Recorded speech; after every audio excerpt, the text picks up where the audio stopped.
Hello, I'm Professor Seth Chandler from the University of Houston Law Center, and this is one in a continuing series of videos for the course Analytic Methods for Lawyers. Today's video is on entropy and cross-entropy, and a few other things too. So, entropy is a measure of disorder in a system, and it's crucial to understanding classical physics, quantum mechanics, which we won't go through here, but probability theory and the newer field of information theory, which we will certainly touch on. It's also important for an understanding of various machine learning algorithms, and frankly, it's a good thing just to know. So, this notebook is going to focus on probability and information entropy. Entropy is a property of probability distributions. It's a measure of surprise or uncertainty that's in the outcome. If you're familiar with the concept of a standard deviation or variance of a distribution, there are some similarities, but it is not, definitely not, the same thing. For discrete probability distributions, there's a relatively simple formula. Here's it in notation form, but let me try to just describe it. You take the probability of every possible outcome. You then multiply that probability by its logarithm. That gives you a bunch of products. Then you sum up all those products for all the possible outcomes, and then you just take the negative of the result. So I've shown it here in sort of traditional sigma notation as it's known. Let me show you a Wolfram pipeline idea. We have some probabilities, which I'm just going to call P. What do? The first thing in the pipeline is you take the log of them and multiply it by themselves. Then you take the total, and then you multiply it by -1. Let's take an example. Supposing we have a lawsuit, and there are 3 possible outcomes: a defense verdict, where the plaintiff gets nothing, a small judgment, where the plaintiff gets $10,000, and a large judgment, where the plaintiff gets $100,000. Assume the respective probabilities of these events are 0.5, 0.4, and 0.1. I'm going to represent the lawsuit at the moment as a categorical distribution. Here are the categories, and here are the probabilities. Okay. So I can write a little function, the details of which don't really need to concern you, that converts a categorical distribution into an empirical distribution so that certain computations that can't be done on categorical distributions, which usually don't have numbers as categories, can in fact now be done. So there's our little function, and so I can compute with this the mean output, the mean judgment in our lawsuit, and it's $14,000. Okay. Now, though, let's measure the entropy of this distribution, of this categorical distribution. There's a choice to be made about the base of the logarithm to be used. It doesn't really matter.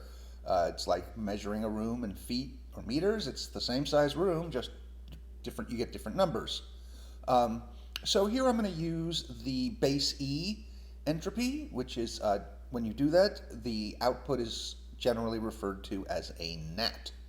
All right, so we can get the probabilities out of our categorical distribution using information probability array. And now I will take that.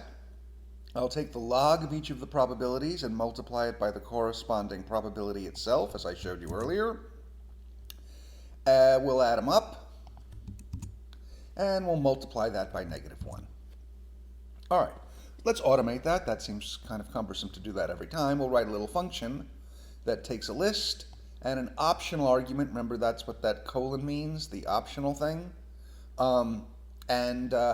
We just go through the process, and this is exactly like the code I put up here. The only little bell and whistle is that now I have the option of using a different base for our logarithm. Okay, great. Now let's do another example. Supposing someone offers to settle this lawsuit by a coin flip in which there's a 50% chance of an outcome of 0 and a 50% chance of an outcome of 28,000. Well, maybe you can do it in your head, but we can use the technique I just developed to show that the mean of distribution has been preserved. That is, it's sort of valued the same assuming no risk aversion, something we'll cover later, by the plaintiff or defendant. And there's our code. Now what's the entropy of the distribution? And it's reduced. So if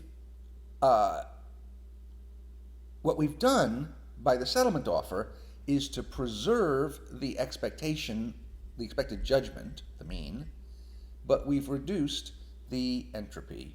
And really that text is repetitious, isn't it? Let's generalize this a bit. Supposing we've got a distribution with 3 outcomes, and what I want to do is to show when, for what probability values the entropy is maximized or minimized. So let's actually, here's a function, and the idea here is that we've got 3 potential probabilities. The first is x, the second is y, and since they have to sum to 1, the third must be 1 minus x plus y. And I'm going to plot the entropy as x goes from 0 to 1 and y goes from 0 to 1.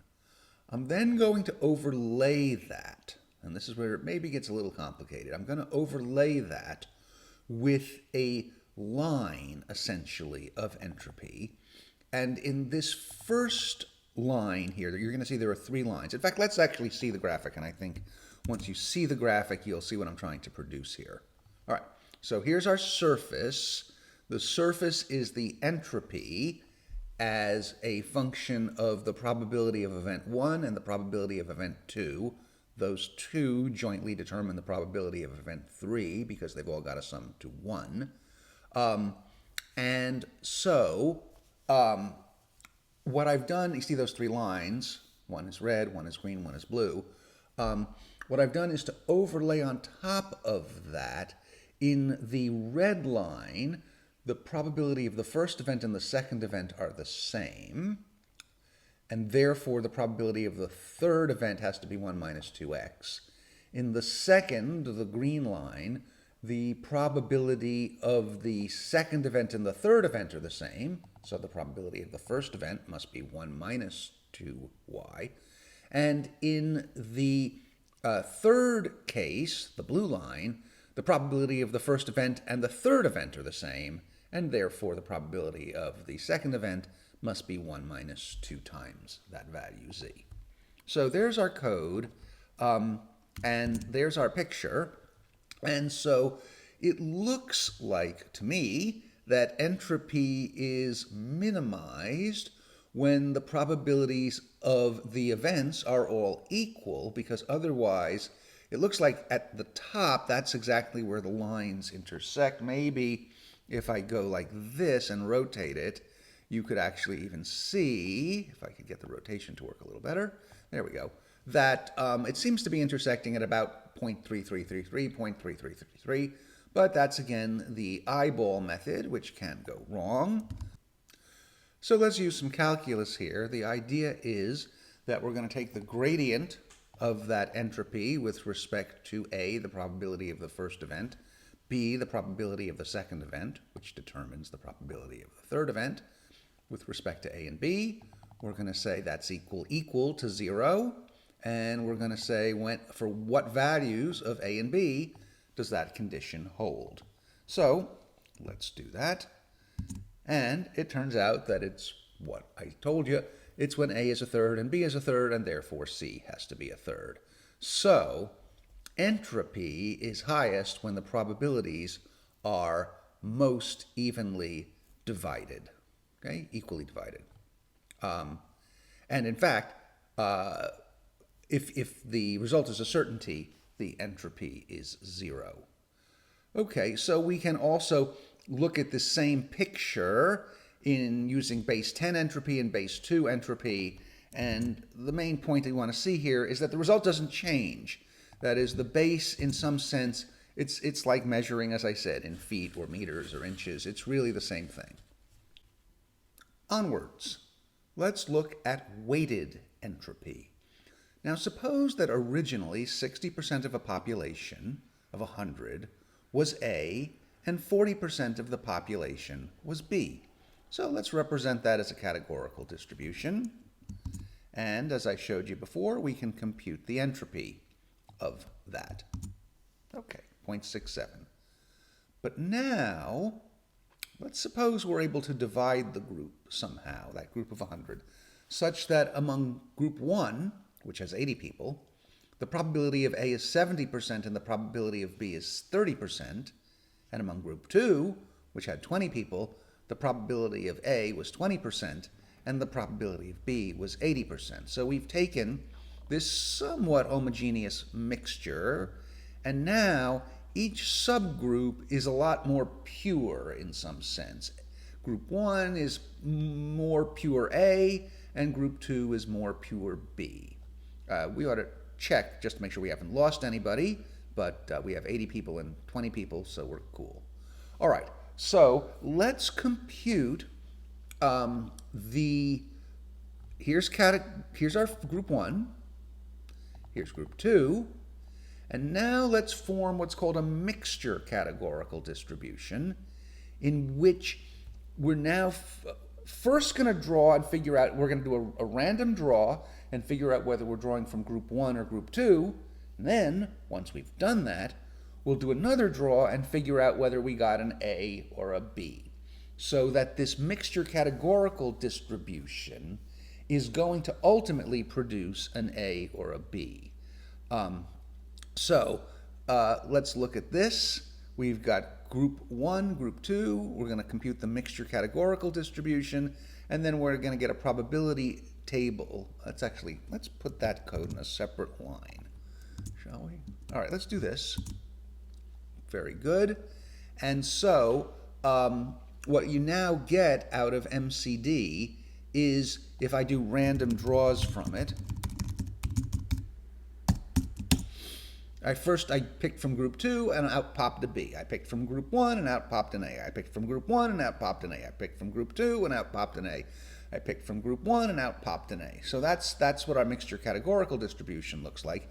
And now what I want to do is to compute the marginal distribution of this mixture categorical distribution.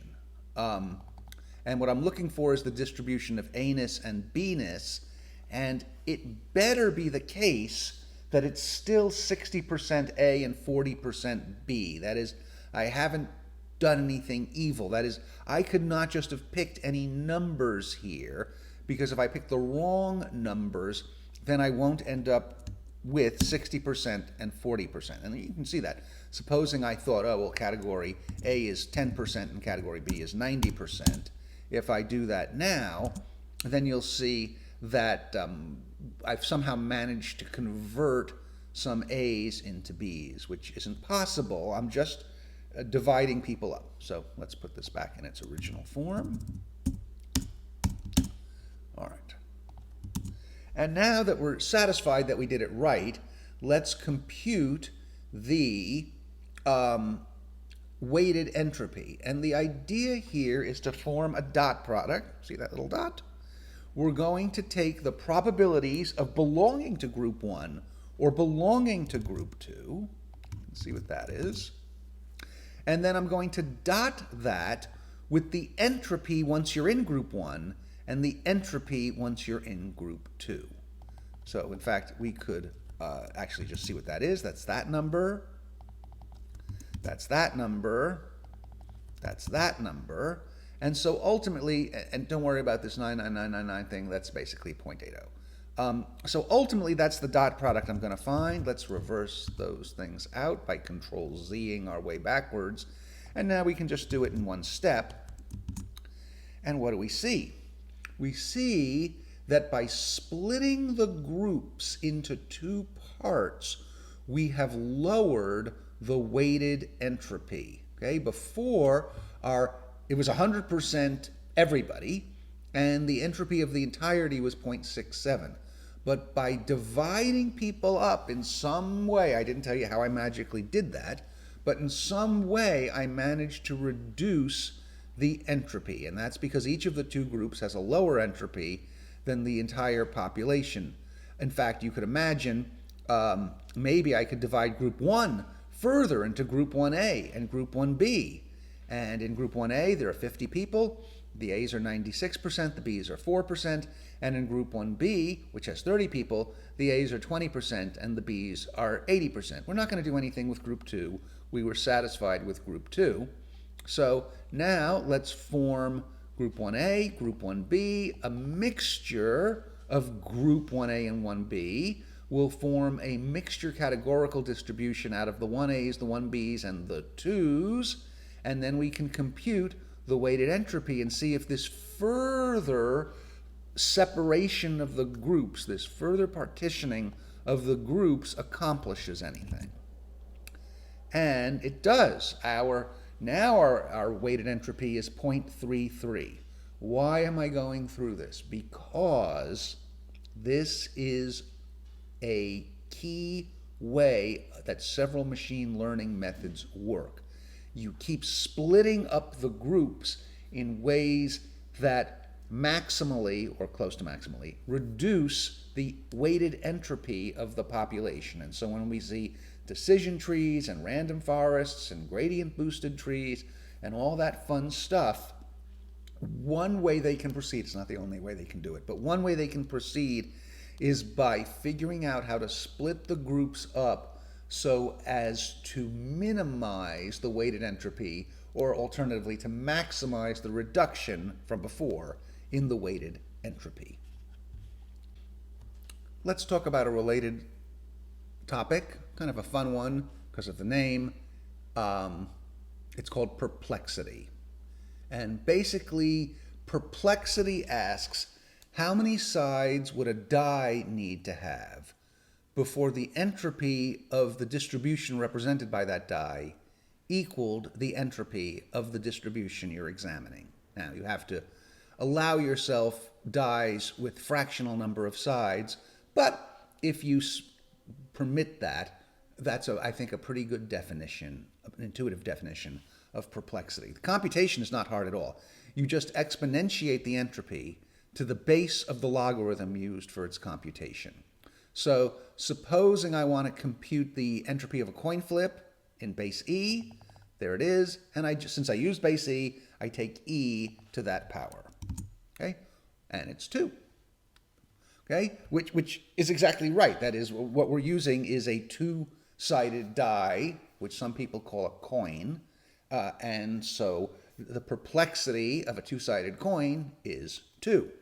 Well, what about the entropy of a real die, a conventional 6-sided die that at least in the old days you might use to play Monopoly or some other dice game, craps. And so here we've got our probabilities, and let's compute what the perplexity is, and it's 6. So perplexity is just another way of thinking about information, but whereas, telling me the entropy is 0.69 to me doesn't do a heck of a lot. Telling me it's about as uncertain as a 3-sided coin, that starts to mean something to me. Okay. Multivariate discrete distributions and entropy. So supposing we have a bivariate categorical distribution. One category is A and B, the other category is X, Y, Z. Here's its probability table. Here are the probabilities just taken as a list, flat list without any sublists. We do need to make sure that there are no zeros in here, so we're going to get rid of anything that has a 0, because if something has a probability of 0, in some sense it's really not part of the domain of the distribution, so we're going to select those out. There weren't any in this particular example, but just to be careful, we should do that. And now I can compute the entropy. All right, so that is the entropy of a multivariate distribution. Not particularly challenging if you understood everything so far. So far we've focused on discrete distributions, but how does entropy work with continuous distributions? So if we have the PDF of a probability distribution with a domain of capital P and the PDF is little p, then here is the formula for the entropy of a continuous distribution. You're going to take the integral for all elements of the domain of p times the log of p, and you're going to take the negative of it. Okay? So, sometimes doing that integral is very difficult, but hopefully you understand that this integral just means basically adding a lot of stuff that's very small up. All right, I can write a function that accomplishes this. Do you need to understand this function? Probably not. And we can also do a calc. Sometimes computing an integral is basically impossible or extremely takes a long time. And so sometimes a numeric approximation is either all you can do or it's perfectly satisfactory. So I'll define another little function, n entropy, which performs that same integral. So let's look at some things. Here's a uniform distribution, and the uniform distribution starts at a, that's its low value, and its high value is a plus some value delta. We're going to take the entropy to base e, and I do have to tell the kernel that a is a real number, and I'd like delta to be greater than 0.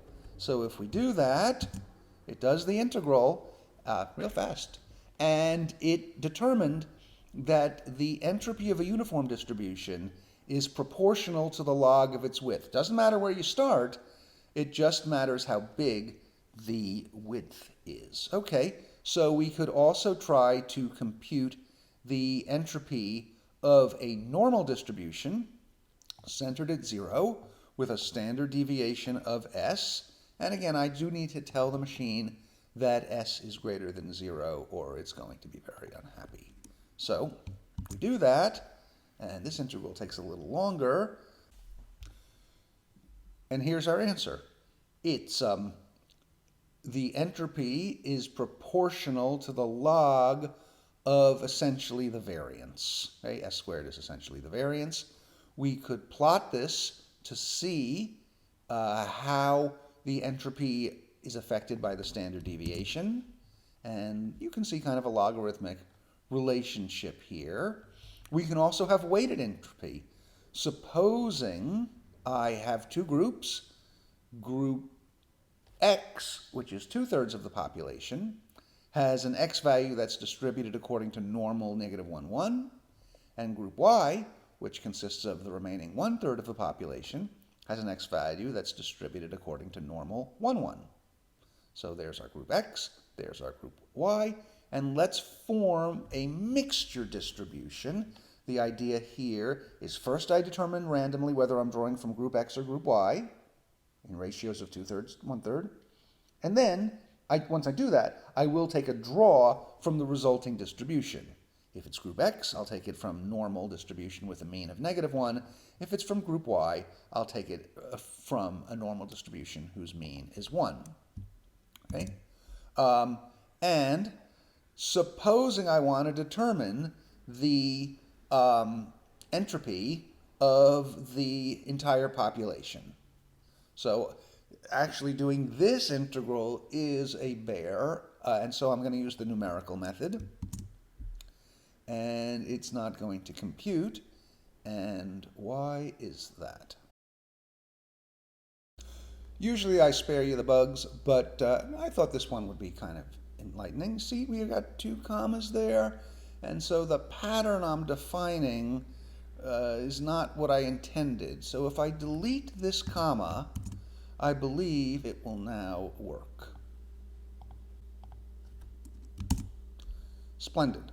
All right, so the entropy of the entire group is 1.72, but what if I can go back and decompose my group into the group X and group Y from which the entire group was created?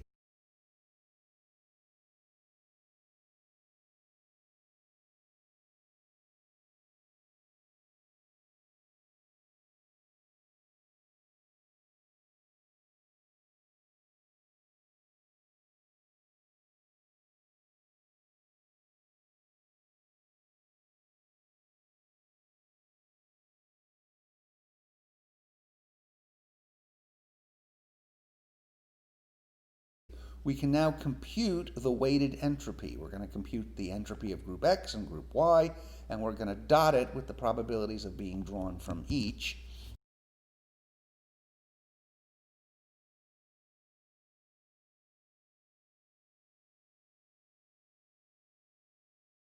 And it's 1.41, so that by separating the group, maybe on some characteristic that correlates with the output from the distribution, we can reduce the weighted entropy of our system, and that is often a very useful thing to do, particularly if you're ultimately going to try to make predictions. And so hopefully you can see the seeds here of some of the machine learning algorithms we'll study in the second part of the course that look at ways of making prediction by finding factors that correlate, and doing that by seeing if using that factor to separate the group reduces the weighted entropy. That's entropy. I want to get us to cross entropy, but I think there's an intermediate step which makes cross entropy easier to understand, and it's also a useful concept in itself: Kullback-Leibler divergence. The idea is to measure how far apart two probability distributions are from each other. I'm going to write the formula in standard notation and then as a Wolfram language program and then illustrate it. Imagine we have two distributions, a source distribution P and a target distribution Q. We want to measure how far it is from P to Q. The one thing you need to understand is that P and Q should have common domains. All right, so what we're going to do is we're going to look at the probabilities in P, and for each value we're going to find the corresponding probability Q, little q, in the distribution Q.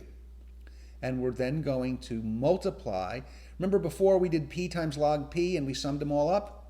Well, here what we're going to do is we're going to take P, log, and then a ratio, the ratio of P to Q. By the way, this is why the Q's can't be 0. You can't have things in P that aren't in Q, or you go crazy.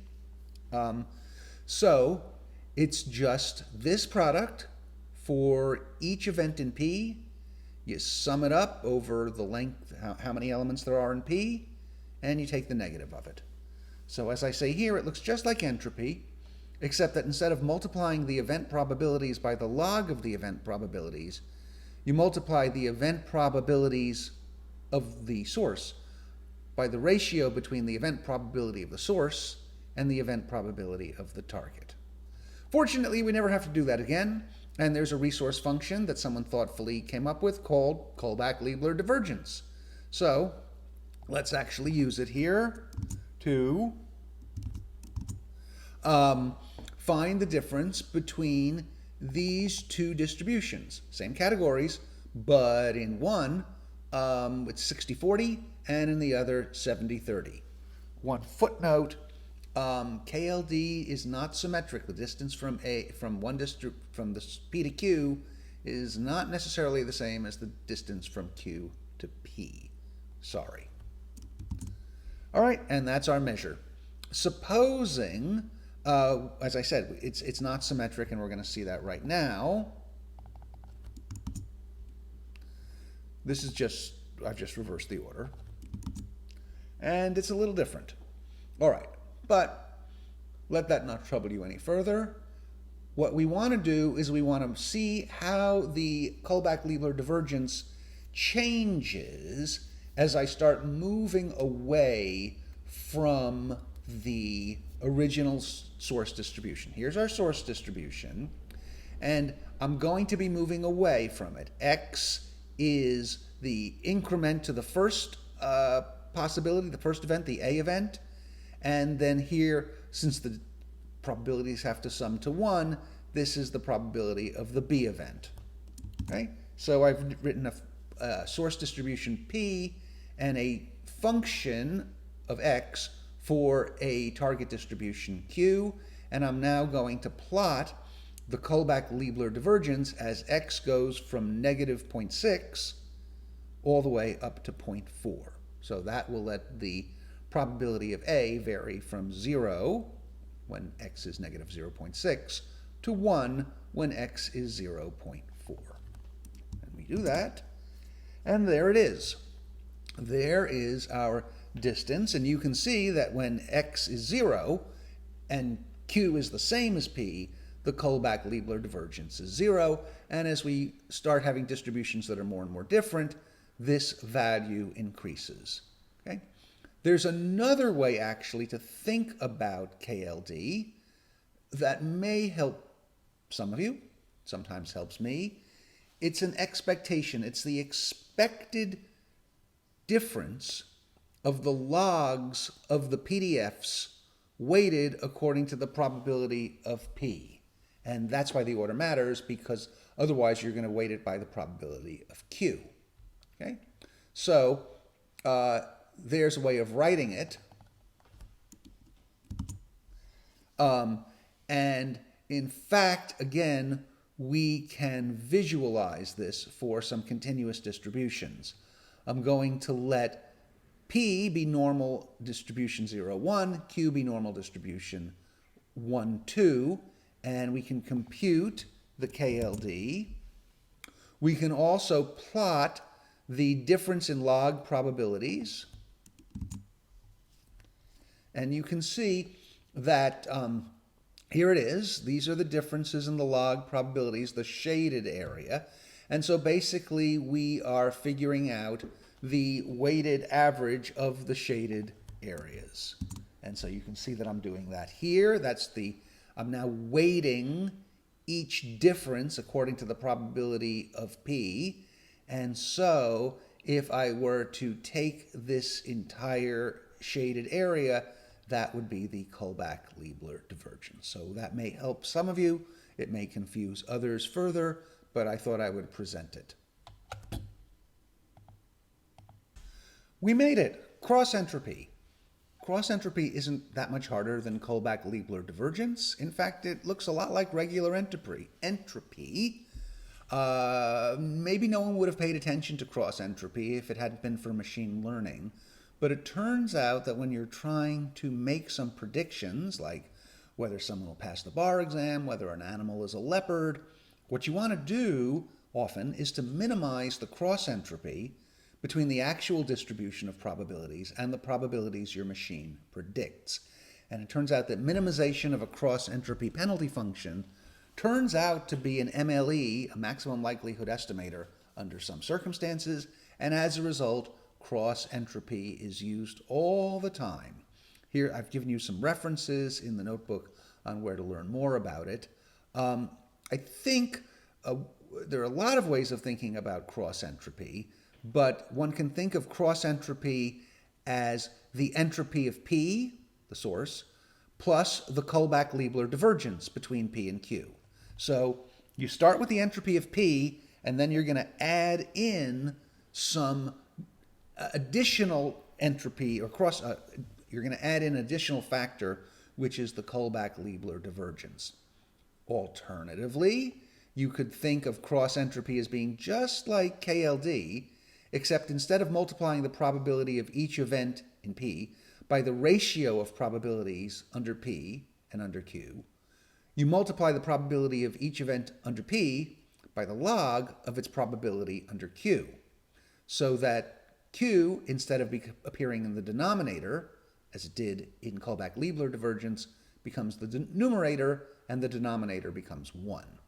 Or you could think of cross entropy as the expectation of the log of the PDF of Q under P. And I like that explanation. It's concise, and it lets you think about the cross entropy as being kind of an expectation. All right, we can write a formula, a function that computes cross entropy.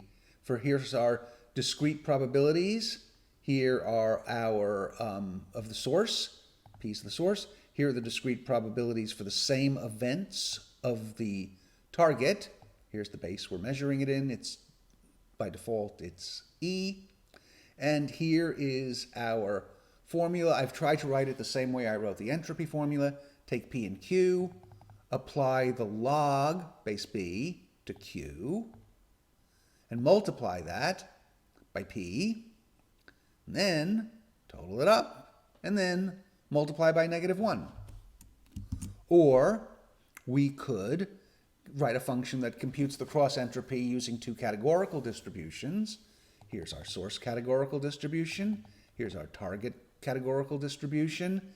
And we're going to say, take the entropy of P and add to it the Kullback-Leibler divergence between P and Q. All right.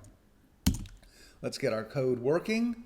Here's our source distribution. Here's our target distribution. And that's our cross entropy. Or, again, here is our source distribution. It's a categorical distribution. Here is our target distribution as a function of x. If x is 0, it's the same as the source. If x is negative, then this value, the probability of A, is less than it is under P. And if x is positive, then the value of A is going to be greater than it is under P. And so now we can compute, for example, the cross entropy between P and Q when the probability of A is 80% rather than the 60% that it was under P. And that's our value. So we could also do that same plot that I did before. And it's got exactly the same shape. Really, the only difference is that, remember that the cross entropy, you start with entropy and you add the Kullback-Leibler divergence.